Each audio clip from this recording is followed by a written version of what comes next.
Hi, Canada. Greetings to the 300 affiliates, coast to coast, north to south, and to everyone watching on my Facebook channel, YouTube channel, Instagram. It's great to have you here on this Friday, August 21st. The DNC, virtual though it might have been, has wrapped up with a very good speech by Joe Biden, competently delivered, way above the expectation bar. I'm joined by Zeke Miller of the AP to review what happened this week. Good morning, Zeke. How are you? Good morning. Thanks for having me. How did you absorb the convention? Did you just stay in your living room, or did you try and get up to Delaware? I was watching on my couch, watching on TV, and then also on Slack, chatting with my colleagues up in Delaware. So one of my colleagues was in the room when the vice president gave his remarks. So kept an eye on it that way. All right, just give me your sense of what happened this week, if anything, to the race dynamic between President Trump and former Vice President Biden. It probably didn't change too much of anything, and that was a good thing for Joe Biden. The first thing for any party with a convention is first harm, and there were a couple of tone deaf moments, particularly last night. The distant moments were of humor with mixed with sort of this very sober messaging from the vice president. But overall, the arc of the race hasn't changed. The trajectory of the race hasn't changed, and that's a good thing for Joe Biden because he walked into his convention with a fairly solid lead in both public and private surveys, and with his speech last night, he probably continued on that course, and then also potentially did himself some good. So that's for Joe Biden, that was what he needed. The question is, can the president next week turn that around? High and low moments. I thought Chris Coons' introduction was probably the best moment of the convention. And unusually, I think AOC's was the worst, although she was terrific. But very bad. I played it 4 times already. I'll play it again today because it's, I believe, the heart and soul of the Democratic platform, not veiled. And so, what are your high and low moments from the perspective of winning the race? From the perspective of winning the race, Joe Biden's speech was something that he sorely needed to do. He's somebody who hasn't been out and about and in the public view for the last several months because of the pandemic and because his aides have sort of kept his view of the race has always been to sort of not do very much. He's in a weird way, he's the one running with the Rose Garden strategy while the president is out running like an insurgent candidate. So Joe Biden gave the speech he needed to give. He beat expectations that were set artificially low for a candidate who's been in public life for almost 50 years, but he gave the speech he needed to give. The low moments were probably that AOC speech for Joe Biden, and also not having the entire pantheon of 2020 contenders represented. The fact that people were nitpicking, saying who was there and who wasn't there, and who spoke for just how long. That didn't do what Democrats needed for party unity. Now, I also wonder, we agree that Joe Biden was above expectations, but I think the great thing that Donald Trump takes away from this is it removes the expectations barrier to the debates, and that Joe Biden has avoided interviews. Is there any indication from the campaign that he will begin to do a Chris Wallace, a Zeke Miller, a Hugh Hewitt, anybody from left, right, center that would present a difficult obstacle in terms of questions? He didn't answer any tough questions last night. Is there anyone out there? No, that's the real question. We're entering this new phase in the race where they're going to be these debates. He's going to do his first joint interview with Kamala Harris over the weekend. But that's just the start. Candidates and campaigns generally like interviews at this stage because they serve as essentially tutoring courses, tutoring for a debate. Nothing quite compares to a debate, but you have to be on your toes and sort of exercise those muscles to be ready to go toe to toe with your rival on the debate stage. So you would generally assume that to be the case. We haven't really heard that from the Biden campaign yet, but if history is any guide, you would expect to see Joe Biden out there doing some more tough interviews simply because that's good preparation for a debate. I had not heard Zeke Miller, if you're listening, just tuning in, Zeke is with AP. Of course, you can follow him on Twitter at Zeke Miller.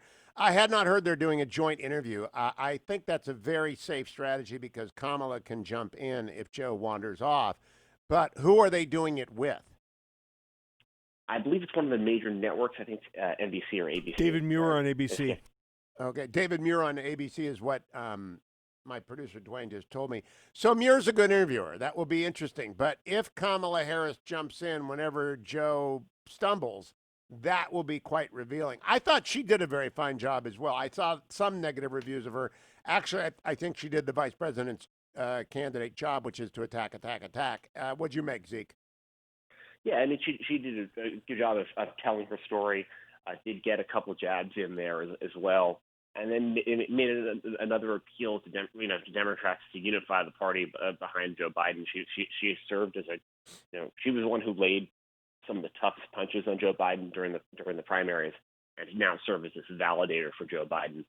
That's the role that he needs her to be serving at this stage, 75 days before Election Day.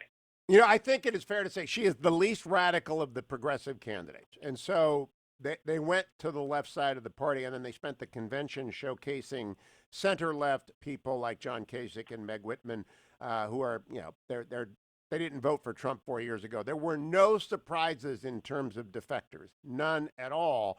And so I think we have the same race, Zeke. We're replaying 2016. And I saw polls yesterday. Trafalgar's a Republican group, but they've got Minnesota tied. And I don't know who did the Pennsylvania poll that had Joe up 4, but that can't be too reassuring for them. The national polls are building in that California-New York bump. They're not. I still think it's a 3-state race. How do you call it? It's going to be tight. I mean, elections these days, are in our country, all it takes is just to turn on the TV or talk to a couple friends, and you can see just how polarized our politics are. So, I think some of the surveys earlier this summer maybe built in a sense of this is a runaway, and that is not what this is going to be. It's going to be real tight. I think it might be a 5 or 6 state race. You sort of expand the upper Midwest, throw in Arizona and some others, but it's the big test. Coming out of this convention now is what will the president do? What will Republicans be able to do? Can they meet their own expectations?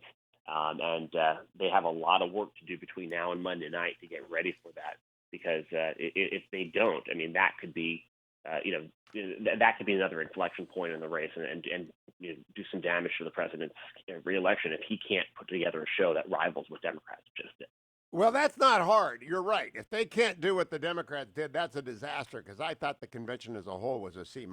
And I had Ronna McDaniel on earlier this week. I said, television teaches us one thing, Zeke, and you were kind enough to do the show with me a couple of times.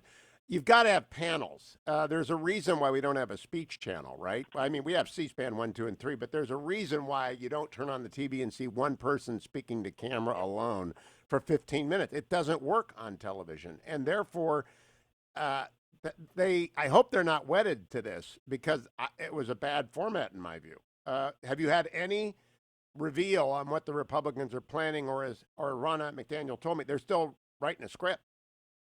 Yeah, that's all my reporting seems to be that they're still writing the script, and I know that they were watching very closely what worked and didn't work in their view from the Democrats. They believe that there's sort of an advantage in going second, having the last licks. They can sort of use the Democratic convention as almost a beta test for what they are going to do. That said, they're operating on a really compressed timetable.